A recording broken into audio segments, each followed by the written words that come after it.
Hey, what up? This is Zach Guilford from Midnight Mass, and you're listening to one of my favorite podcasts, Pop Culture Pastor. Pop Culture Pastor. All right, Cody. So James Gunn just revealed that Clark Kent's childhood home in the new Superman movie is a double wide.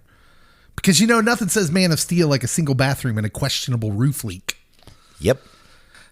Meanwhile, back in 1975, Monty Python literally made a movie for the cost of a double wide.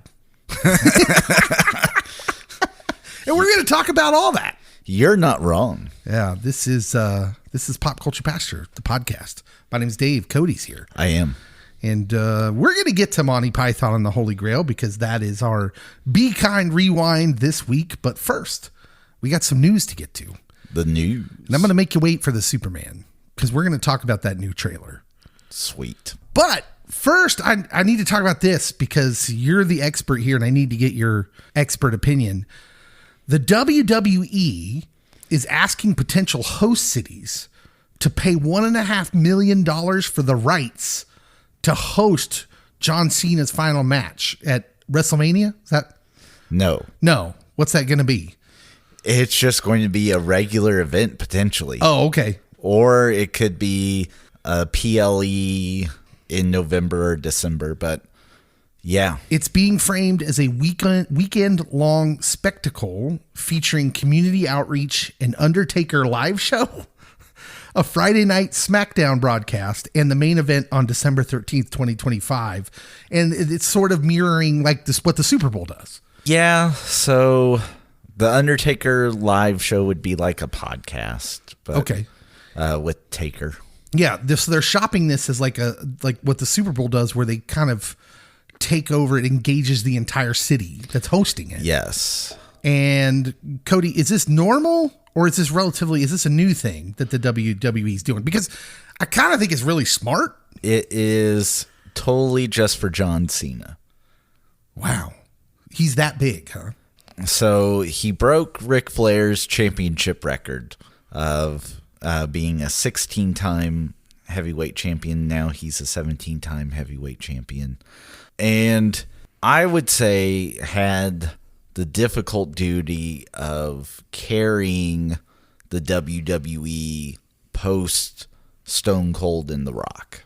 Yeah. Like, yes, Taker's still there, Triple H is there, but both declined through the years, and you have these big matches that they get to have, but they're not every night performers. Yeah. Cena was that. Cena has been such a loyalist to the WWE and definitely been a huge brand ambassador that I can definitely see why he's getting the star treatment and also why WWE is trying to make a little money off of this. Well, Cena's hometown of Boston is the one that's widely considered to be the front runner to host the event. His father, John Cena Sr., has publicly suggested, kind of hinted, that it should happen there. I'm with John Cena Sr. But the WWE started this bidding process apparently just a couple of days after the Royal Rumble in February, and they're hoping to lock in a city soon. So, like, really, they were hoping to lock it in by the end of April, but I haven't heard any word. Have you heard anything? To my knowledge, nothing has been set in stone, although just because it is his final match, it might not be his final televised appearance. So he's like on a retirement tour. Oh, that's kind of what they're calling this. He has the belt right now. He is the undisputed WWE champion against, and he fought Randy Orton. Yep. And his remaining appearances, according to this article that I'm looking at, include Money in the Bank. That's a thing. So Money in the Bank is a PLE where guys are fighting for this briefcase that's hung up in the air, and whoever gets to the briefcase has a opportunity to cash in the briefcase at any time they want to fight the heavyweight champion. It also says the Clash in Paris. Do French people like wrestling? I thought they just said things like your mother smelt of elderberries. Andre the Giant was from France. Yeah. Yeah. There definitely is a growing, I think, French connection with the WWE. Yeah, it's all building to this December finale, which apparently, like you said, is not tied to any sort of huge pay event, PLE. Could just be a regular night. But they're looking to generate a massive payday, it looks like. Cody, do you think there's a big surprise waiting still in who that opponent could be on that last night? Like, do you think they could bring someone back from the past? Like, I don't know anything about wrestling. I assume Dave Bautista's never coming back. But like, no, Batista's not. But something like that. Someone who hasn't been around for a while. Do you see them doing that, or will it just be someone around now? I could see Cena putting someone over that is a younger guy. Oh, yeah. Because Cena's a good guy. That's my guess. Unless they do like a tag team match, I would see him going against another legend and an up-and-coming guy, and him being with an up-and-coming guy. Okay. All right. Interesting. Well, I'll be curious to see how that all plays out. But right now I have beef with John Cena. Oh, you have beef with John Cena. Yes. Even though I'm all about this heel turn, he put R-Truth through the table at the press conference. Oh, I thought it was because he got hair plugs. No. And I am like, we must protect R-Truth at all costs. Yeah, so I was looking online. It seemed like a lot of people didn't like that. But he's a heel, so. He is a heel, but R-Truth is like the most likable person ever. Well, then that's a great heel move. It is. I'm really hoping that Cena loses the belt and wins it back from R-Truth, because R-Truth's never been a heavyweight champion. Oh. He's been the 24/7 champion like 1,000 times. What if R-Truth is the guy he's going to put over at the end? That would be hilarious and amazing. All right, so let's talk about this Superman trailer that came out earlier today as we're recording this. Initial reaction, Cody, you have the floor. Amazing. Don't let him. I mean, he's really holding back here. No, so early on, you get Lois and Superman talking back and forth, or Clark. You know that she knows that Clark's Superman. This is clearly set in a time frame that we're not just learning who Superman is. He's not brand new to the game. And she goes all journalistic integrity on him and no softball questions. She hits hard and heavy, and then you get to see like a bunch of random scenes and some potential team up people from DC, and so I'm excited. Yeah, I thought the tone of this one was a lot better than some of the previous teasers and trailers, although you hate the dog. This one, everyone loves the dog. Dave hates the dog. I don't hate the dog. It just seems like he's kind of a West Coast dog, and Crypto's a Midwest dog. Let's not get it twisted. Dogs are everywhere, of every size and every breed now.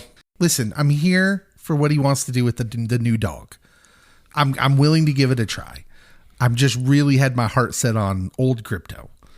No one knows who that is. I know who that is. No, I'm good with the dog. I think the dog works for me from what I've seen so far, as long as it's not a huge part of the movie. It better be the most important part. Then that will be a fail. But I do think this trailer and teaser, we got a lot more dialogue, which kind of set my heart at ease a little bit, because the first thing that I should mention that I got out of it was Rachel Brosnahan. Yes. She's great. Phenomenal. Nails Lois Lane. She just oozes Lois Lane. She's perfect. And their banter back and forth for that interview, her clearly knowing that Clark is Superman, Superman's Clark, that's all implied. That's all perfect for me. And I thought David Cornsweet was actually really good in those scenes. And that was something I'd kind of worried about. How would he can't be Christopher Reeve. Yes. We all know that. So what would his Clark be like? Would it be close enough? Would there be the vulnerability along with, the obvious exterior of being invulnerable? I thought it was great. I thought he was perfect. That is evidently the first scene they filmed together. Yeah. The whole exchange where he's like, I stopped a war. and that he can't understand. Like, so if James Gunn, if you told me, because that gives Superman 4 Quest for Peace vibes, which terrible movie. But if James Gunn, like if he set out to say, what if we did that but did it right? Totally redeemed. I could be here for it as long as the Atomic Man wasn't in it, which he's not, which is great. But instead of nuclear weapons, like I want the piece where Superman is a bit naive. He's not Batman. He's a bit naive, and he's just doing what he thinks is right, and how that could put him at odds with governments. Totally dig to that exploration. Yes, let's dig into that. And then what the effects would be, especially in today's context of everybody has an opinion. Mm-hmm. And so now some of those things you're seeing in the trailers, some of those things are starting to kind of get fleshed out just where we think this might be going. And so, yeah, I thought it looked pretty good, the trailer, but he did say something James Gunn did this week that I really want to talk about. My friend Jim. Yeah, there is something I'm a little concerned about. And that is that he did reveal that the Kent family home is a converted double wide trailer instead of a traditional farmhouse depicted in the comics and previous adaptions.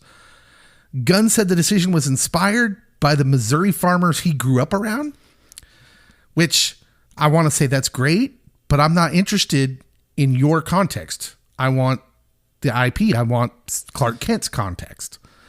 And I understand that we're going to update it.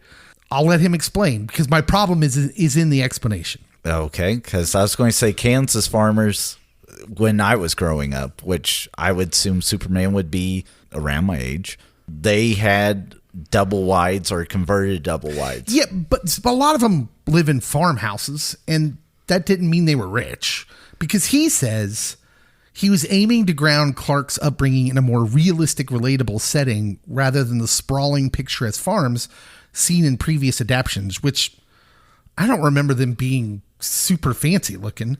Like you could easily say that those farms, even in like the Christopher Reeve movie, where it was clear they had a lot of land, because they, first of all, it looked like they were filming in like South Dakota or something. Yes. But I personally think farmers can look solid. And you understand, most of the time, your average farmer would be probably middle class. It's just the consistency of the paycheck, because the weather affects everything. You can have bad years. Global financial crises can literally ruin a multi-generational farm super quick. So my experience with farmers is, on the outside, they can look like it's a nice home and still be in dire straits. And that's, most of the farmers I know were like that. I don't know a lot of farmers who were living in double wides, but granted, I know they're out there. As someone who has family that are farmers that grew up in double wides, I can confirm they are out there. Well, let me ask you this, Cody. Does grounding the Kents in a trailer parkish setting make Superman more relatable, or does it risk making the Man of Steel's origins feel unnecessarily bleak? Because it seems we can really instill a fight the man kind of dynamic in our poorer communities these days, and I'm not so sure that fits Superman. So I think it accurately portrays most small farmers. Okay. Unless you have buku land or work for a corporation, things can appear bleak. The farming crisis of the 80s, farmers were committing suicide at high rates, because a farm's not just the land, it's not just the animals. It is usually a familial thing that you don't want to be the generation that causes or lets go of the farm. Yes, absolutely. And so there's a lot attached to that. And I think portraying them as, they might be financially responsible, converting a double wide into a home. And we have a home manufacturer here that the homes are built in separate pieces, and honestly aren't that much structurally different than double wides. It's just that, there's a second story, and then we combine it. So I don't have any qualms with that. I don't think that it's a stick it to the man, except for, like, farms really depend on a lot of variables, and that the government oftentimes is sticking it to the farmers with some of their choices.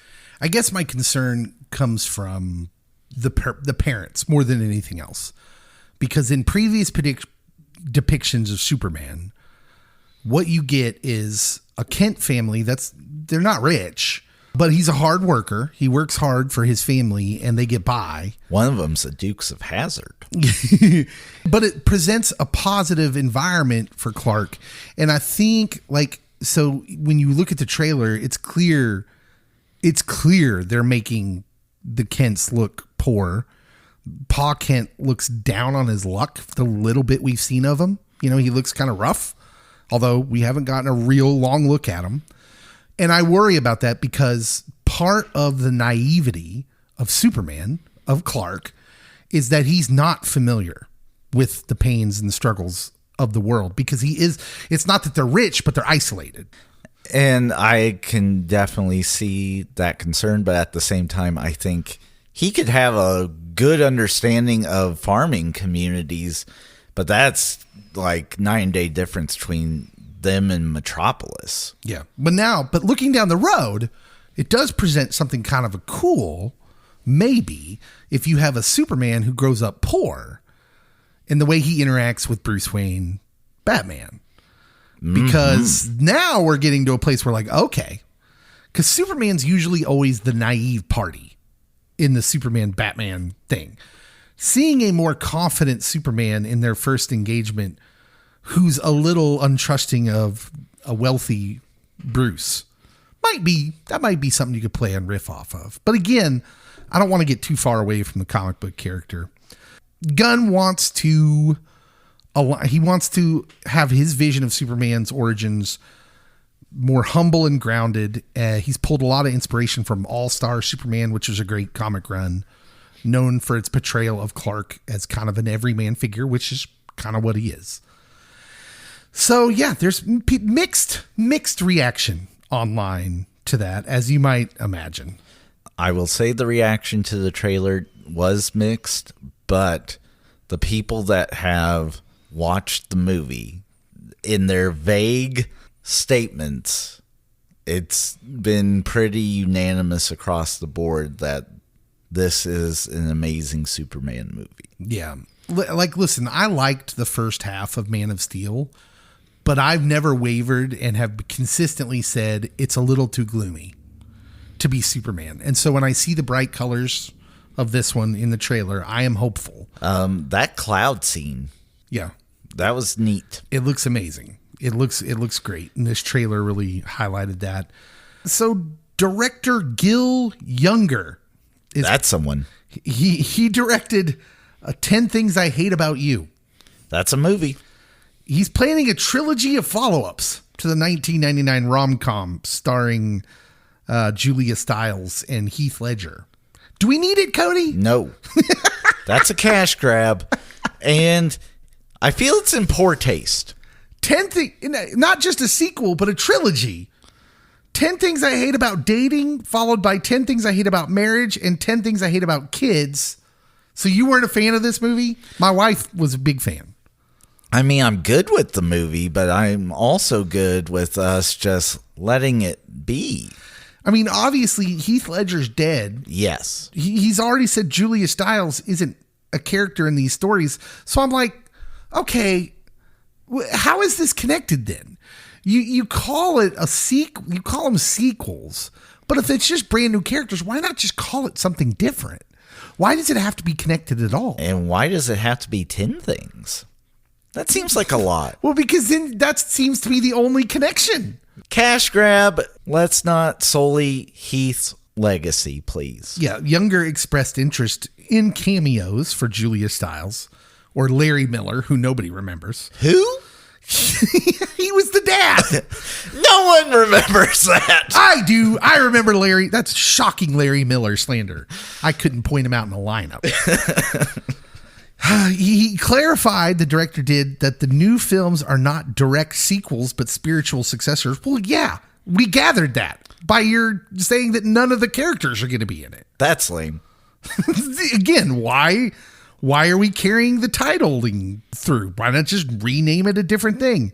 When asked about, this is where it gets interesting.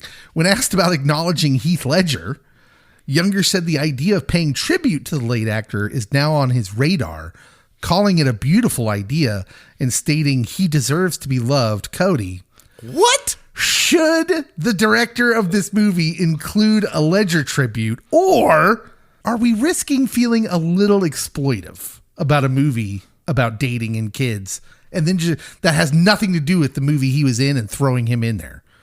A tribute. Hey, as soon as you thought, maybe I can make sequels. And I assume you had this thought at least within the past 5 years. Heath's been gone for 15, almost 20. Anytime within the past 20 years, that should have been one of the first few thoughts. Like, okay, if I'm going to make this a sequel, how do I honor Heath Ledger in this? But no, you are definitely, from the sounds of it, this is going to be exploitive, and I'm not about it. Well, it seems really weird that he's open to the idea of putting in a Heath Ledger tribute, but Julia Stiles isn't going to be in your story? Like, that just seems weird. Why isn't Julia Stiles not in this story? Because she can't dance. It's a deep cut with the Save the Last Dance reference there. Yes. Whatever happened to Julia Stiles? For like 2-3 years, she was like the biggest thing since sliced bread. She had a couple movies after, but they didn't do well. Yeah. Whatever happened? If someone knows the answer to that, comment on the I feel like she was in something recently. She was, but she disappeared for a long time, and she was hot. Like, she was huge. I didn't mean hot like attractive. I meant she's attractive, but that's not what I meant. I meant she was Hollywood hot. Yes. In Fuego. Yeah. On fire. She was popular. So I don't know what happened to her. If anybody knows, let us know. She was in Save the Last Dance. We mentioned that. No, that was what did it. Oh, that's what crushed her? All right. Let's move on to the main portion of the podcast. We'll be right back.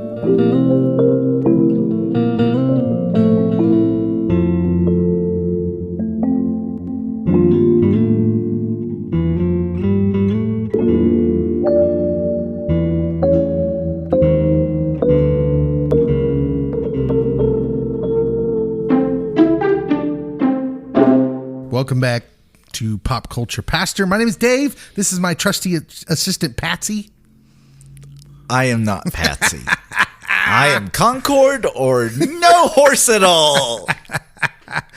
What's not to like about this pod, Cody? We have the knowledge, the humor, huge tracts of land.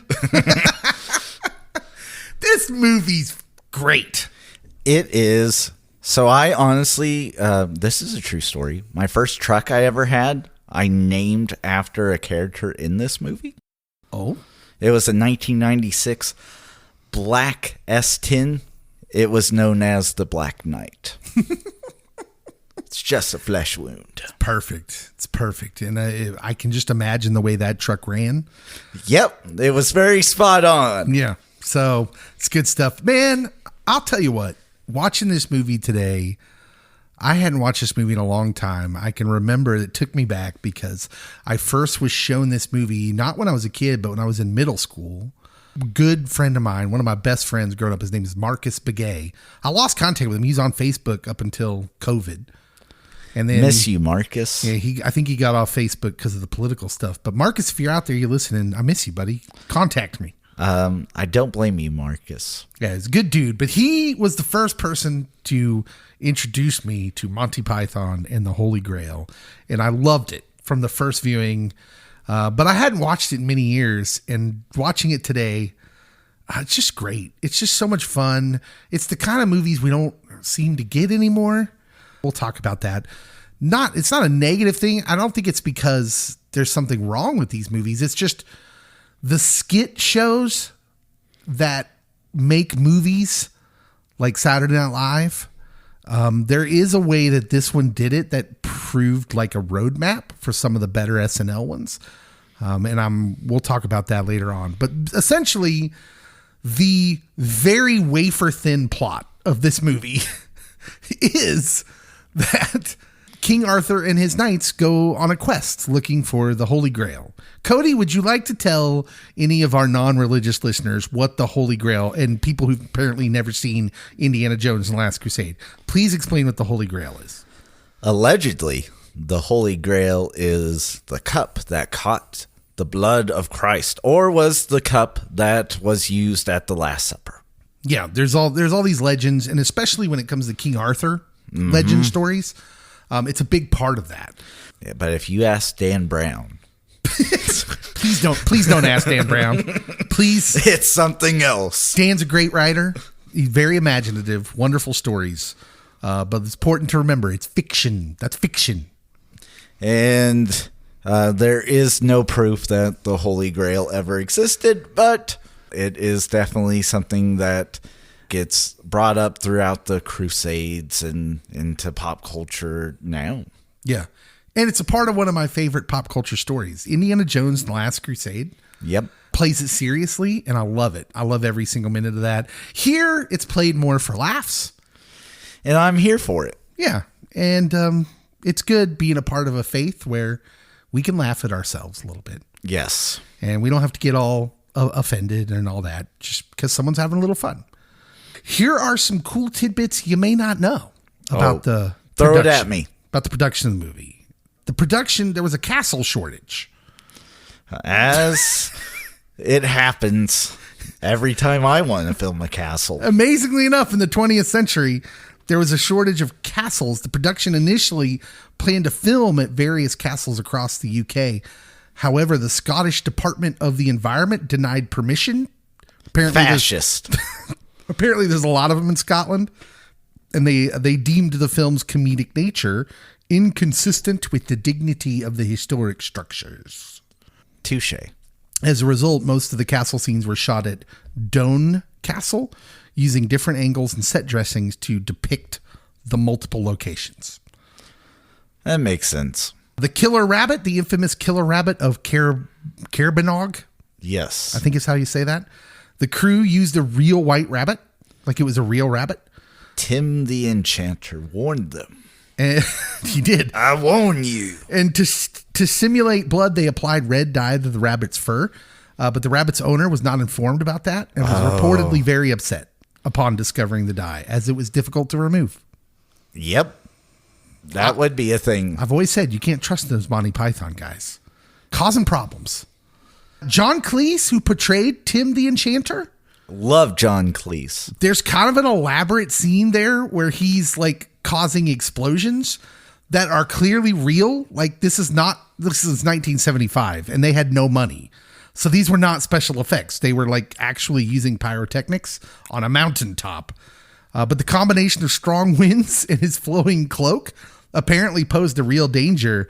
And he was also at risk from being blown off the cliff. Cleese had to crouch for nearly an hour while constantly making sure his cloak wasn't going to catch on fire. Oh, maybe the best out of the whole gang could have lost his life. We could have that discussion for sure. Which one's the best? Clearly not Eric Idle. That guy. Burn! Shots fired. Originally, the script included real horses for the knights. But one of the funnier gags was born from the limited budget, made it impossible for them to use real horses. So Michael Palin suggested using coconut halves to mimic the sound of galloping hooves, leading to one of the film's more iconic running jokes. Which is used in their Broadway play, Spam-A-Lot.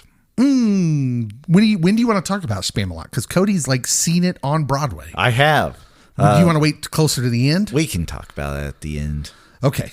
In the scene where Michael Palin's character eats mud, the mud was actually a mixture from a pigsty. Despite suggestions to use chocolate for the close-up, Palin ended up consuming the actual pig slop mixture and then had to get a tetanus shot afterward. Michael Palin, be careful. Like that's giving up one for the team right there. How he didn't win an Oscar, I don't know. The film's opening credits, this is my favorite. I forgot how much the opening credits tickle me. Yep. Because at first I thought I had the wrong subtitles on. Nope. Which I never would have done that when you were watching an old VHS tape because that wasn't a thing.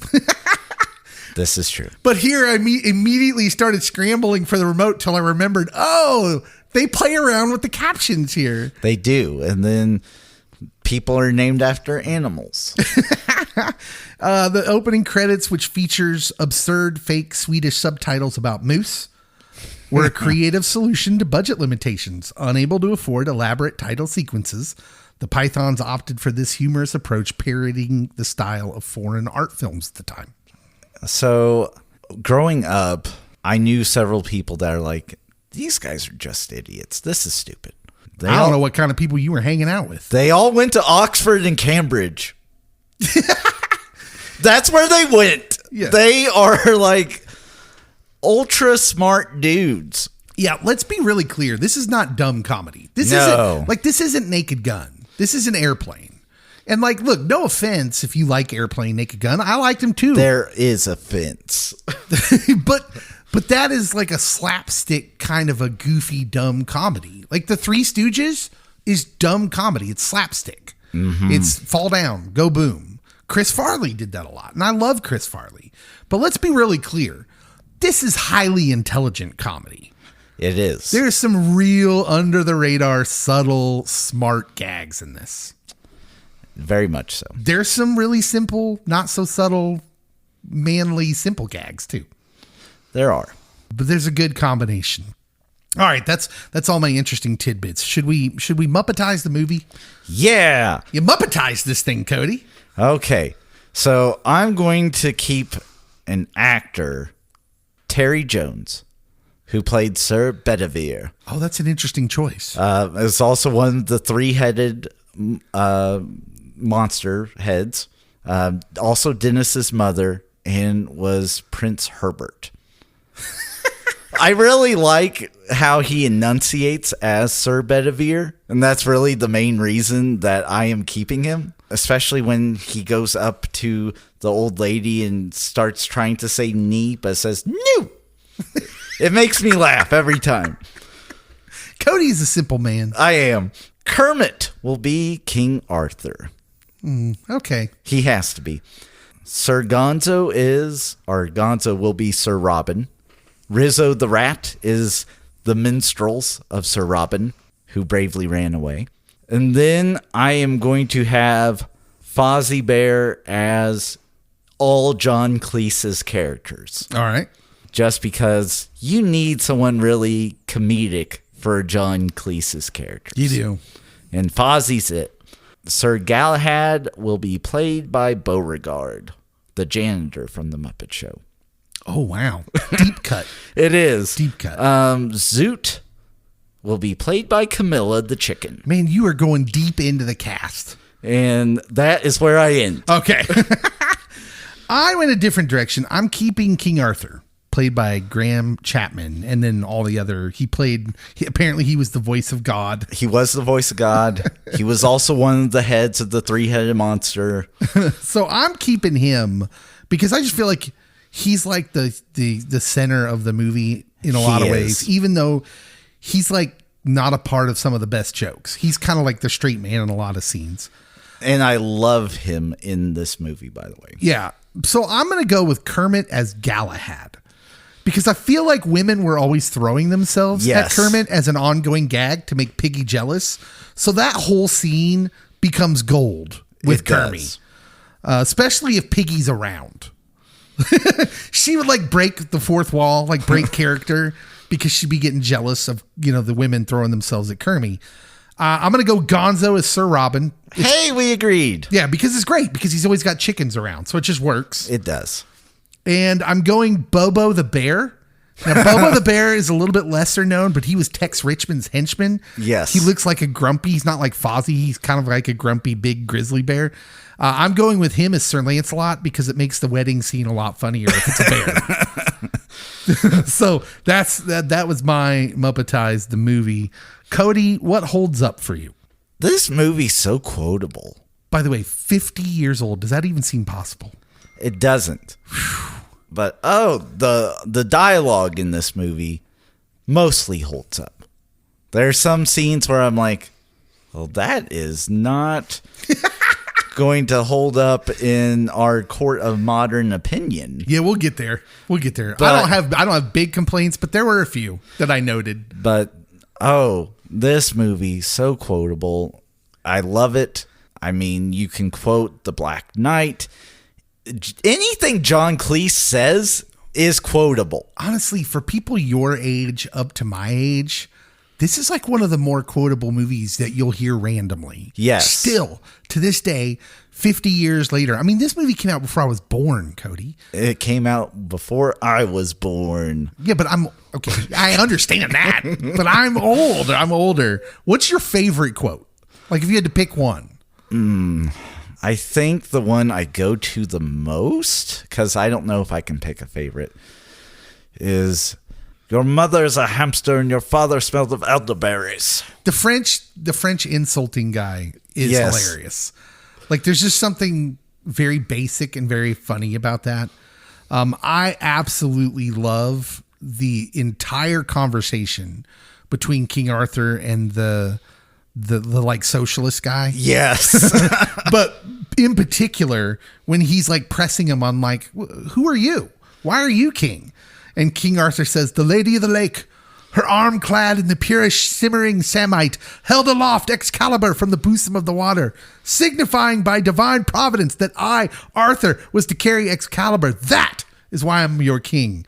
To which Dennis says, listen, strange women lying in ponds distributing swords is no basis for a system of government. Supreme executive power derives from a mandate from the masses, not for some farcical aquatic ceremony. You can't expect to wield supreme executive power just because some watery tart threw a sword at you. I just love that. That makes me laugh every time. And then when it's ending and he's like, he's repressing me. He's repressing me. Perfect. I love Dennis's mother in that scene because she's like, well, I didn't vote for you. No, there's no vote. I love that I love that he's the king and he's also very naive. Yes. He's played to be like the smart, the straight guy in the scene. He's the dummy. And it's the poor, lower class peasant that's telling him how it's supposed to be. And it's just hilarious. Oh, yes. So quotable. And you hear people out in the culture quote it without knowing that they're quoting it. So it transcends. Yeah, the Black Knight stuff especially. Yes. What else you got? I'll let you just kind of go through your stuff. Okay. And fill in when I can. You're going to hate me for this, but I do this every time. If the cast is good, I'm going to say the cast, but it's the whole Monty Python crew. It works this time. It does. It doesn't work every movie they do. You are not sabotaging here because this is literally a movie called Monty Python. Yes. It is a collective. And even the most basic of the collective, which I would have to go with it being Terry Gilliam, the American. He carries his weight in this movie and does enough things in this movie that he doesn't detract. Are they the best collective ever? The best collective of comedians to work together? Like when you have a really good collective like this, it like I would put up there Sandler and those guys, because the reason the Big Daddy or movies, no, not Big Daddy, the camp movies. What were those called?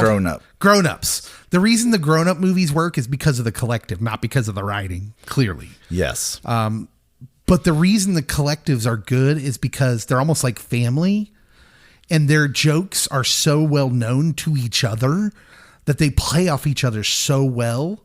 And like several times while watching this movie, I got the feeling that like these were just jokes that they would make in the moment. Even if this wasn't scripted, this is probably just how they riff.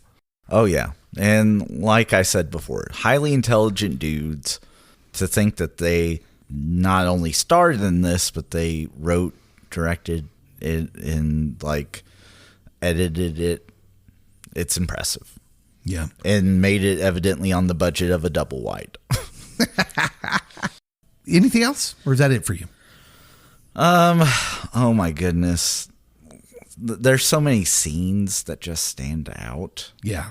That'll play into something. I put the characters. Yes, but I'll go with music. I'll say the music works. And it's real easy for movies to, if they try to become semi-musical, for them to lose luster for me, especially if they're not people that are like good singers. Whether it's Sir Robin's minstrel singing about how he bravely ran away, or when they are envisioning Camelot. Yeah. And that whole music number. Oh, that's great. The music's used as another player in the bit. Yes. Like another part of the ensemble. Man, these guys, like we said it, they're so smart. They're so stinking intelligent. Like some of this comedy is just lowbrow fart jokes. But then sometimes if you're giving this movie credit, and you're giving Monty Python credit, the way they set it up and do it is just so stinking smart. Just so good. I said the memorable characters. Oh, yes. From the Black Knight, who's essentially a torso with a death wish, to the French taunter. We'll call it a draw.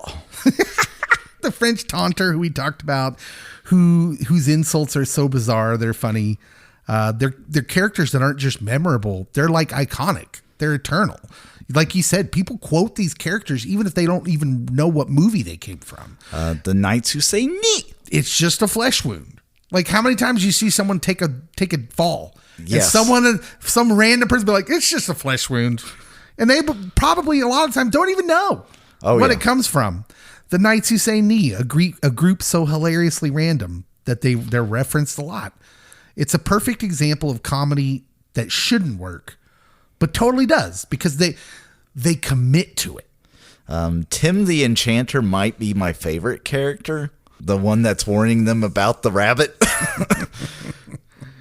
And his ridiculous accent. Oh, perfect John Cleese role. If any of you are out there and you want to go into comedy, I would say like half of comedy is the commitment.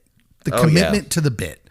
So like, I know Cody doesn't like Will Ferrell. Not at all. And I would say that what makes Will Ferrell good is not because he's just got great comedic chops and timing. It's because he's really good at one thing, committing to the bit. He almost overcommits. Other character, the Black Knight, he's not just a gag. He's a symbol of ridiculous perseverance. Yes. I love that after he chops off his second arm, like he immediately like drops to his knees, the king does, and starts thanking the Lord for his victory. And then, of course, what you mentioned at the end, when he's armless and legless, and he's like, all right, we'll call it a draw. Yes. The second thing I had, this is how skit shows can do movies right. All of these little vignettes that exist in this world, and sometimes they further the story, and sometimes they're just hilarious and they're not meant to further the story. Bring out your dead. But they all exist in this context. And I would say that that's what makes these shows better. Like, so if you look at the Saturday Night Live movies, Wayne's World is probably the one they'd say is the best. And it's the same thing. It's just little vignettes. It's little skits. Sometimes they further the story. Sometimes they don't. Where we meet Sir Bedivere and John Cleese is like, she turned me into a newt.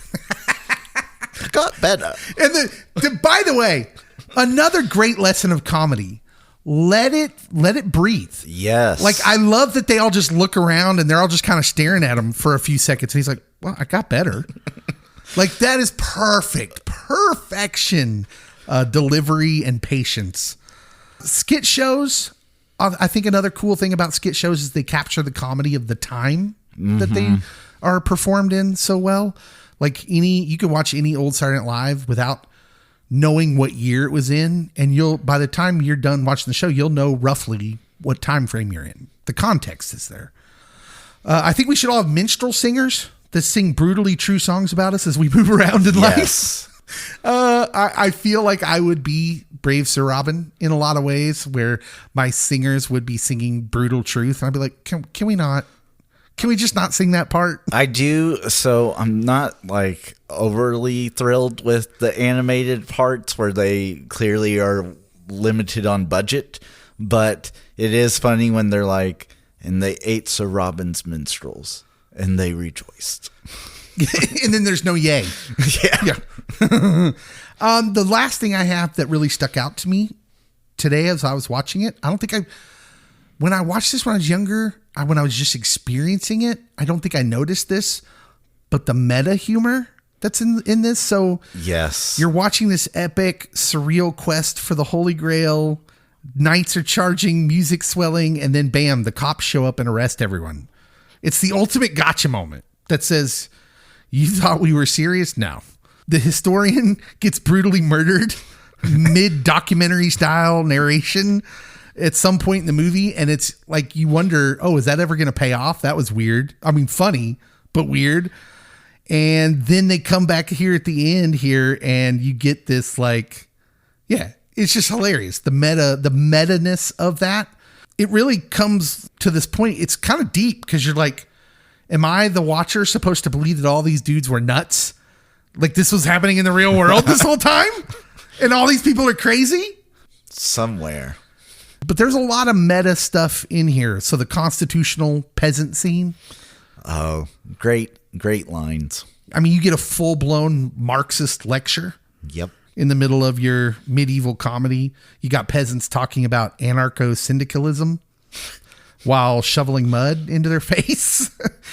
It's like Monty Python knew they were making a film that would be dissected in college philosophy classes, which I've heard this does occasionally. Yep. The animated monster death. The animator dies of a heart attack mid-chase, and suddenly the monster is gone.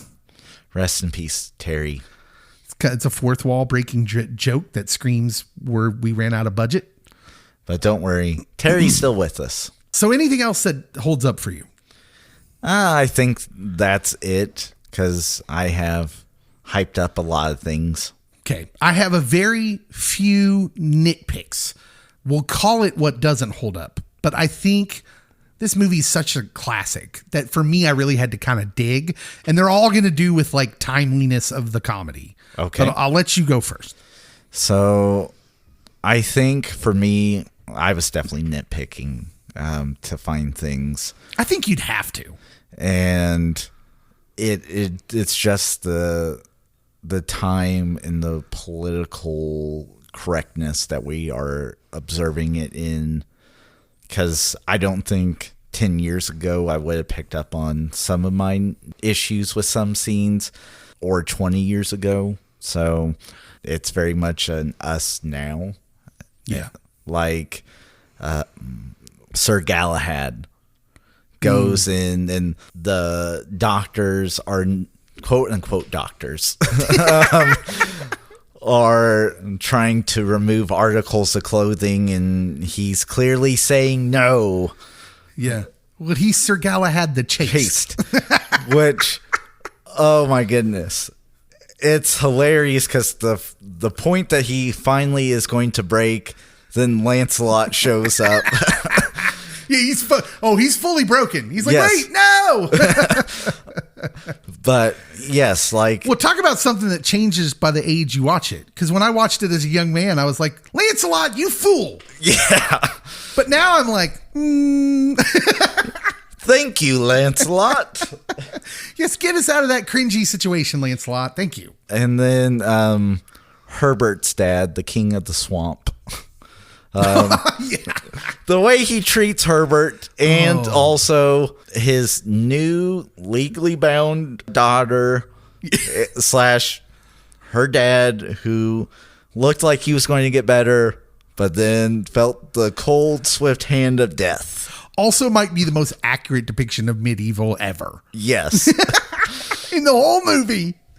I'm not so sure Lancelot going ham on the wedding holds up. So I laugh so hard at it every time. I did too, but senseless group slaughter maybe doesn't have the absurdity enough anymore for that to be as comical, even though I did laugh. Oh, yeah. But there was something about it that left a bad feeling in my heart. Like, hey, this used to be absurd. And when he starts in again after everyone starts yelling. He's like, I'm sorry, I just get carried away sometimes. Just go into that mode. The castle anthrax, as Cody said, the bit where Galahad is forced to fend off a castle full of attractive women. 150 of them. It's supposed to be a riff on the classic damsel in distress trope, switching it around, except the damsels here are the aggressors. Yes. It's played for laughs, but the joke is basically, haha, what if men were the ones being pursued by unwanted advances? And that's not as funny as it was in 1975, unfortunately. It's one of those scenes where you can almost hear the crickets chirping as modern audiences try to decide whether they want to laugh or cringe. That was the roughest scene for me, the castle anthrax. So I was watching this with my wife, and she was like, he just said no. And I'm like, that would be the end of it in our time, right? Yeah. Yeah. But like, Leah, you've seen this movie. Some of the jokes land different in a modern Yes. context. The witch scene, for example, is a classic. One of the funniest scenes in the whole stinking movie, but the whole burn her gag hits a little differently in our era of that, where we're more sensitive to misogynistic undertones. Yes. I did like her being compared to bread. And then finally we get duck. I love that, like, the more absurd the explanation gets, and then the guy's like, oh yeah, you got it. Like, what? Yes. That's great. But then they put her on the scales and she's the same weight as the duck, allegedly. Oh, those scales. All right, it's time for which character would you be, Cody? Which character would you be in this movie? I think I am probably Sir Bedivere. Yeah. I might have some smart things, but I also do some very stupid things. I love when he's like, Galahad and I will jump out of the rabbit. They needed to be in the rabbit. I would have thought you either him or the king. Like, I could Yes. totally see you being the king. I was like, well, because I'm the king. I'll play it straight. I'm clearly Lancelot, because nothing says hero like charging into a castle, absolutely convinced you're saving a damsel in distress, only to find out you just crashed a wedding and massacred half the guest list. Oh, Lancelot's the guy who thinks he's the main character in every room. The noble knight, he was just a little too hyped up about the whole rescue thing. I love his speech with Concord. Yeah. He's the embodiment of that friend who shows up to the party with a cape and a sword screaming, I'm here to save you. And everyone's like, dude, it's a baby shower. It's the perfect blend. He's the perfect blend of oblivious confidence, misplaced heroism. And the whole time you want to be, if you're his friend, if you're my friend, you're like, bro, you're not the protagonist here. This isn't your show. You're just the guy who brought a broadsword to the baby shower. And if we're being honest, who hasn't had that kind of moment? It happens. Who hasn't stormed in thinking they're the hero only to realize they've completely misread the room? It's a mood. It's a vibe. It is. It's me, and it's Lancelot. All right. Pastor's Corner. You thought I wasn't going to be able to think of one, didn't you? I had thought of one, but then I forgot it real quickly. So I'll let you go. This one came to me about halfway through the movie, and I had to pause it to write it all down. But this is what I put in my notes. Back in 1975, Monty Python and the Holy Grail hit theaters. And here's the thing about it all. We were laughing at ourselves, really laughing. Knights of the Round Table, Valiant Heroes, even God himself. Mm-hmm. All fair game. The French, women, we could acknowledge that in medieval times it was imbalanced. It was okay to be ridiculous back then, to admit we're not always the hero in our own stories. Sometimes we're just the guy with the coconuts pretending to be a knight. Somewhere along the way, Cody, We lost a bit of that.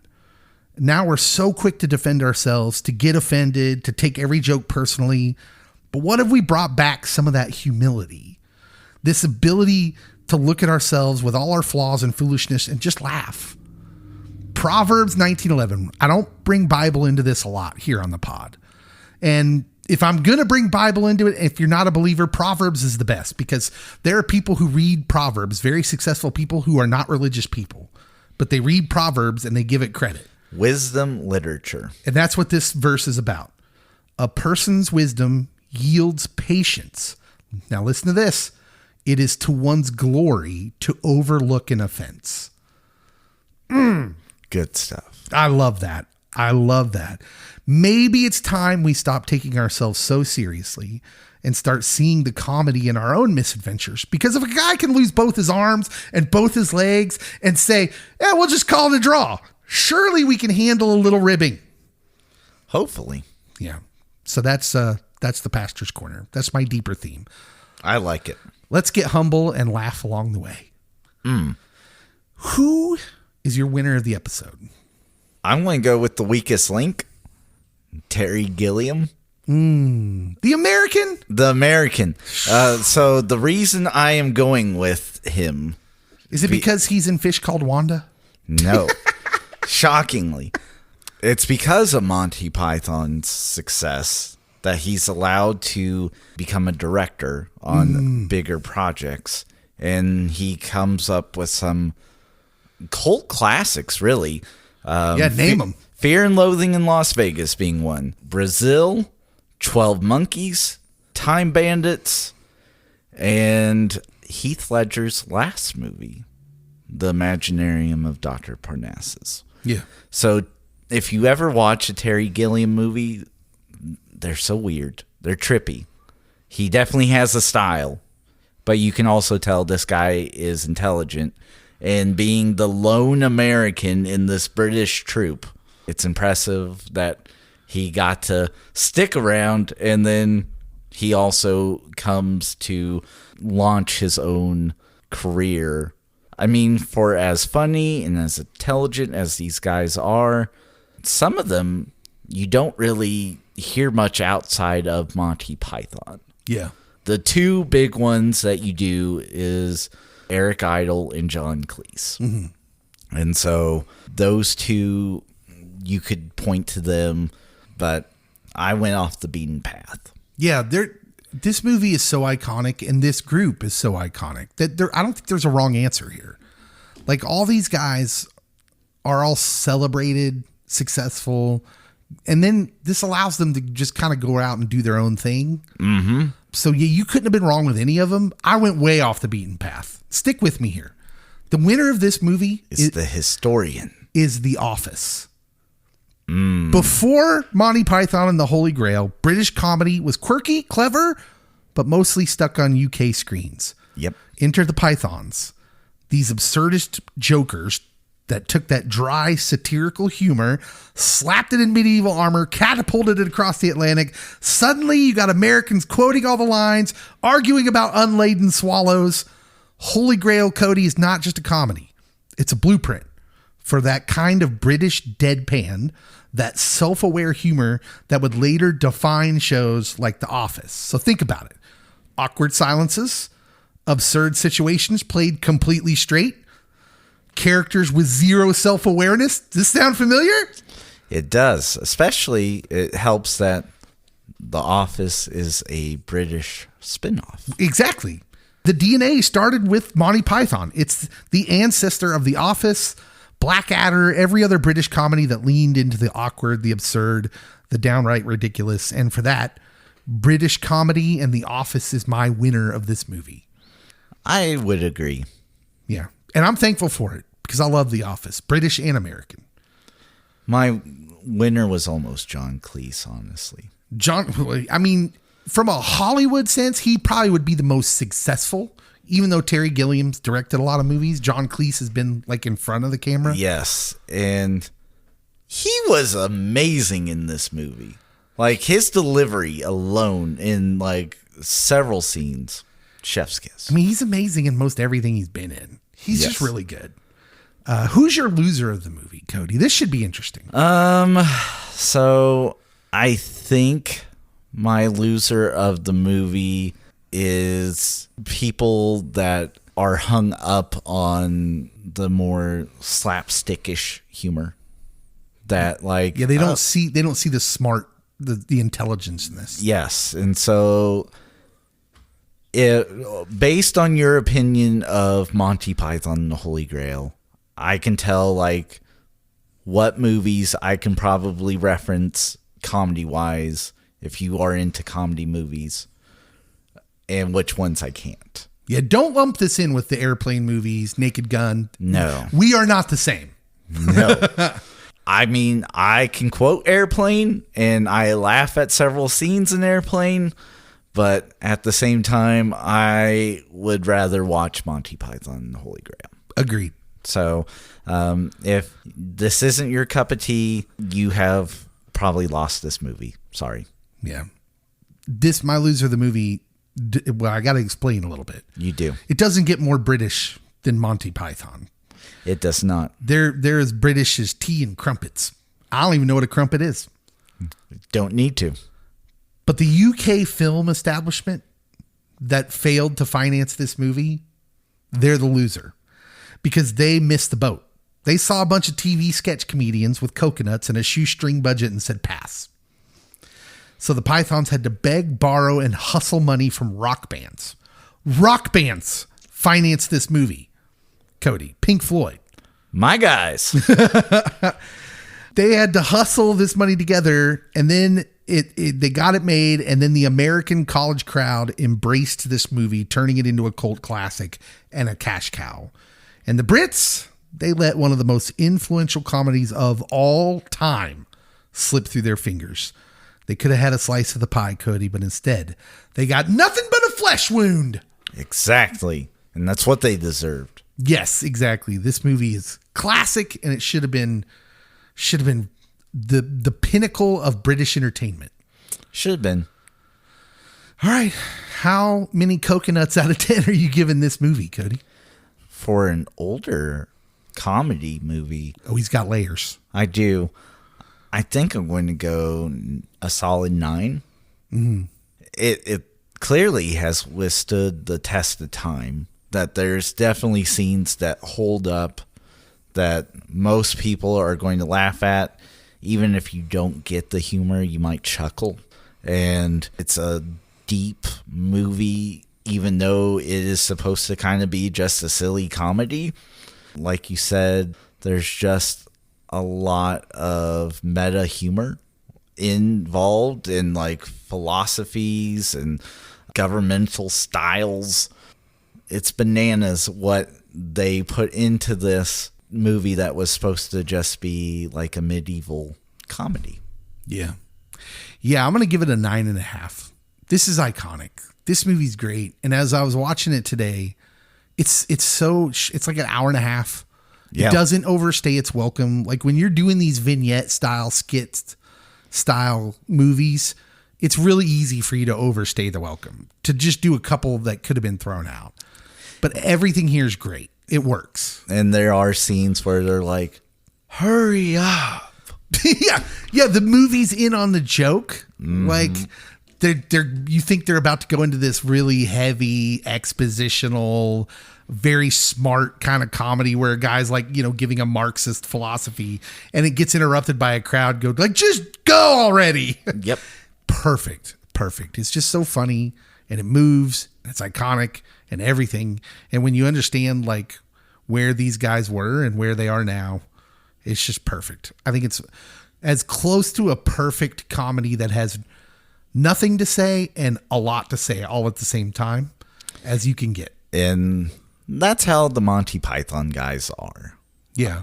The funny thing is, let's talk about, we'll give a little extra part here at the end, because the legacy of aging comedians, like especially smart ones, because there's guys like George Carlin, even I would put Dave Chappelle in this category, where when you're that smart and you understand the world and the context around you, there's a danger that can go with that, mm-hmm. where you had to have a handle on the issues and the context around you, but maybe you fool yourself into thinking you know. Like, instead of you're just playing for laughs and trying to hit the absurdity of it all. Like, because there are some people in the Monty Python troupe who in their age may have gotten a little political and they're not as universally loved as they were before. I would say most of the living ones. Yeah. I mean, seriously. And is that like, do you think that's just a danger for comedians who are smart? Who really like, listen, there's so many topical jokes in this, even though it's a story that takes place in medieval times. I do think that's a danger, but also it's part of us that we keep asking people that might not even be relevant anymore, because a lot of these guys haven't made films in a while.